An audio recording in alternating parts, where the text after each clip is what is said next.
To begin, I would like to express my profound respect for Samdak Mahasangaraja Thapadai Bukri, the great supreme patriarch of the Dhammayotika Nikaya of the Kingdom of Cambodia, director of Prasehamani Raja Buddhist University, and His Excellency Nguyen Sadak Phek Kadai, Secretary of State in charge of Prasehamani Raja Buddhist University. The university leaderships, management team, faculty and staff, civil servants, and students of the PSBU. So, good morning, everyone. So, today it is a privilege to welcome our esteemed guest speaker from the Essentials Organization Skills workshops that held at Prasehamani Raja Buddhist University. So, welcome, Mr. Bradley Emerson. So, thank you so much, sir, for taking the time to join us for this special interview. So, we value your presence and are eager to dive deeper into the insights of sharing on your recent training on time management. So I have a few questions prepared for you. So could you share us a little bit about what is the time management that you want us to remember about? Right. Firstly, thank you for having me. So thanks to the PSBU management. And I think the workshop turned out to be very interesting. And to answer your question, let me quote from Lord Buddha himself. Lord Buddha was once asked about time. And he said, time is finite, means it's limited. So you have to use it wisely and use it in the present. So one of the messages I want them to remember is that when the clock ticks, it is not the time that gets wasted. It is the life that is getting wasted. Because we measure life by time, right? Therefore, when you say managing time, it's about managing life. But I started my workshop by saying you cannot manage time. That's a myth, right? Time ticks. If you can manage time, you should be able to slow it down. You can't slow it down. But then what do you really manage? You manage the activities.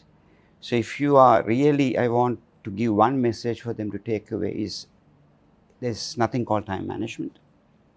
It's all about task management. It's about managing your life because your time is limited.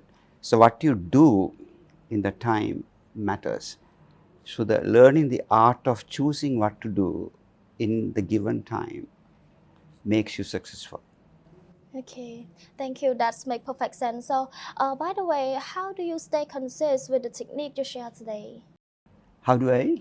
How do you personally stay consistent? Oh, how do I personally stay consistent? Yes. So, so this lesson I have learned because whenever people say, I didn't have time, and I used to wonder, how come?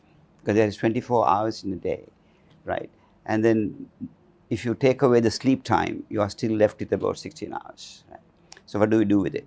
So the way I stay consistent is I know what is important for me to do in achieving what I want to achieve.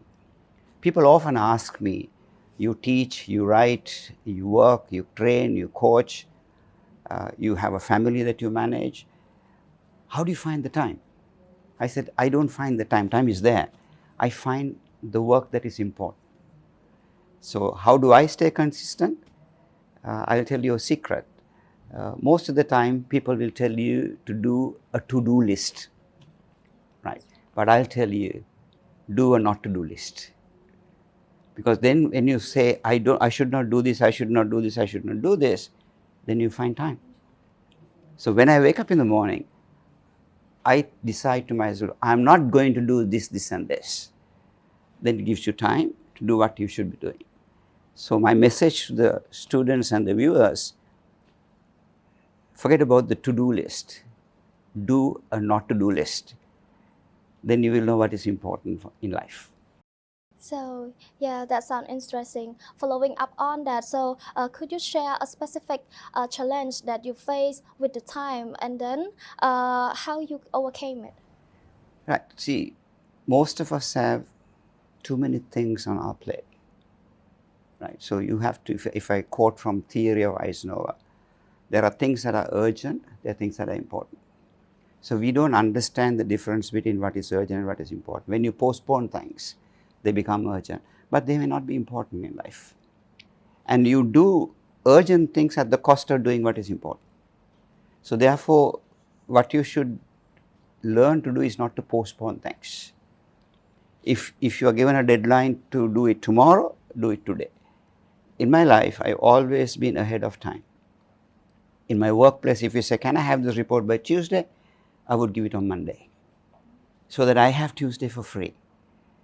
What we do normally is, if you say, can I do it on Tuesday? You say, there is time. That's the biggest mistake you make in life. Never tell yourself there is time. There is no time. Time will tick.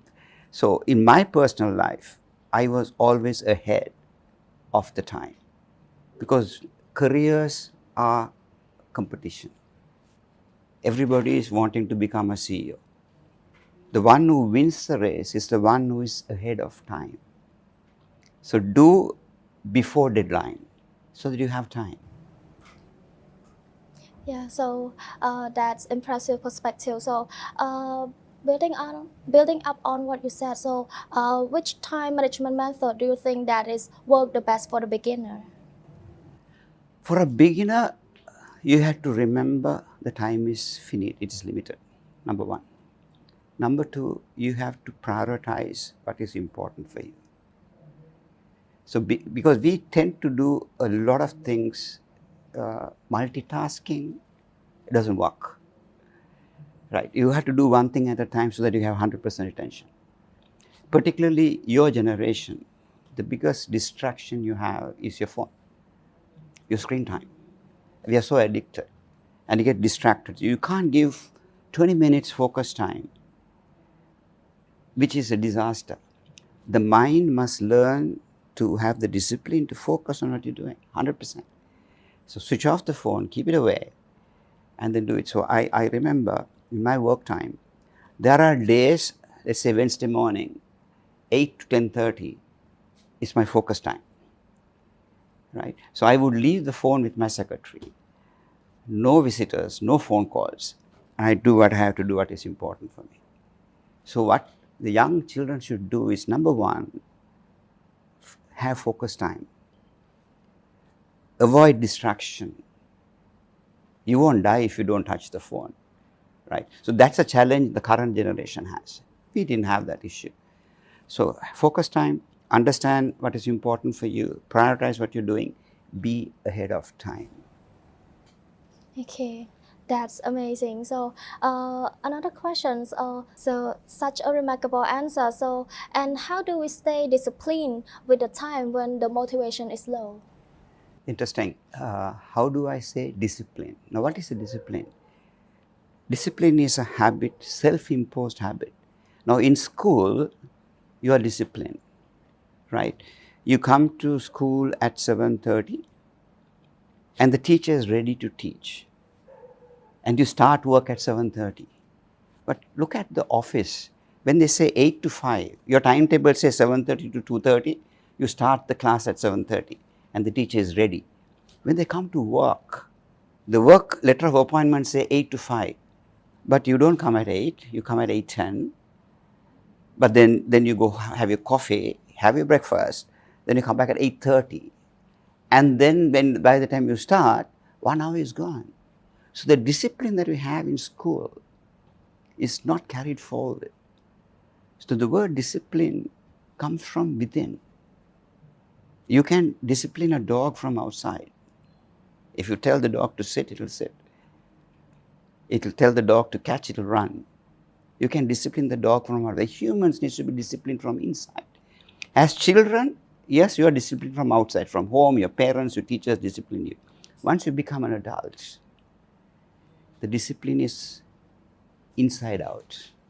You have to tell yourself, I have limited time, and what do I want to do in that time?